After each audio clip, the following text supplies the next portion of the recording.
Ben & Jerry's, which has never really been a stranger to politics, has made a pretty strong statement by saying that they will no longer be selling their ice cream in Palestine, putting out this company statement saying, "We believe it is inconsistent with our values for Ben & Jerry's ice cream to be sold in the occupied Palestinian territory.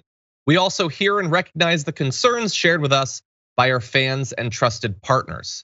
So, though they will no longer be selling their products in the occupied Palestinian territories, they will stay sold in Israel through a different arrangement. Apparently, they have like a sort of branch that handles the actual Israeli products, and that branch is indicating that they are not a part of this, that they don't want to be lumped in with this.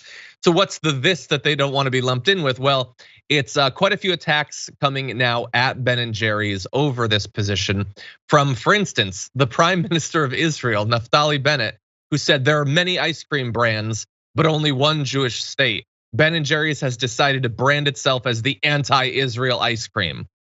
I don't know that they're necessarily gonna put it on the pints, but that's the branding that they want you to think Ben & Jerry's is gonna have. Bennett went on to say, "The boycott against Israel, a democracy surrounded by islands of terrorism, reflects a total loss of way.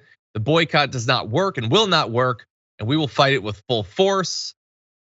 Yeah, there's other members of the government. You've got Yair Lapid saying Ben & Jerry's decision represents shameful surrender to anti-Semitism, to BDS, and to all that is wrong with the anti-Israel and anti-Jewish discourse. We will not be silent.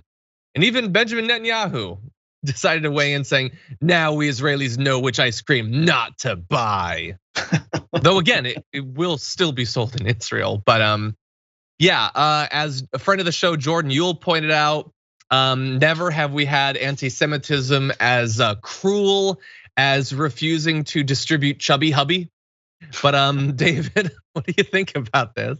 Well, I think about it this way. If some product, if some American company decided, you know what, we're not gonna sell in West Bank or Gaza Strip just because we don't like Palestinians, but we will continue to sell it in Israel proper, you'd have Israel saying, yes, hooray, yes, they support the Jewish state and this is a punishment of the Palestinians.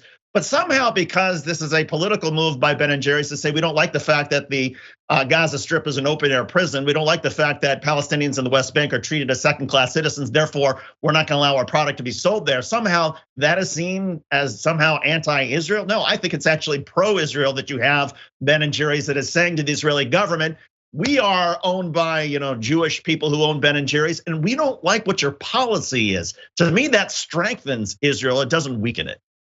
Yeah, exactly. It's not in any way a surprise that their decision would be presented the way it is. The part that might be surprising to some people is that the next wave is almost certainly going to come with American politicians attacking Ben & Jerry's, which I assume is going to happen sometime today. They too will be presenting any sort of effectively capitalistic protest in the form that it's coming here is inherently going to be described as anti-Semitic. And calls to not purchase the products here in the US will probably be coming. We'll see. We've seen a dabbling of the toe in the water there. We're not going to show up the graphics for this, but I found Ben Shapiro retweeted their statement saying, "Oh well, guess I won't be eating any more of your ice cream." But Wild Geerders on Twitter had posted a tweet from back in 2012. Where Ben Shapiro tweeted, "I think the owners of Ben & Jerry's are awful politically, but they make great ice cream, so I eat there because I'm not a vindictive a-hole." So that was in response apparently to people on the left starting to boycott Chick-fil-A over their politics, and he wanted to point out, well, I'm morally superior. I can disassociate the politics from the product and enjoy my ice cream. Oh wait, now we want to boycott? Woohoo, sign me up. So a little bit of an inconsistency there. It was 9 years ago. Maybe it's an evolution. Doubt he will describe it as such. He's gonna present himself as being consistent. But anyway, that's what Ben & Jerry's is up to. We've had Ben on the show several times, actually. They're big supporters of Bernie Sanders. But they are probably gonna have some rough PR days ahead.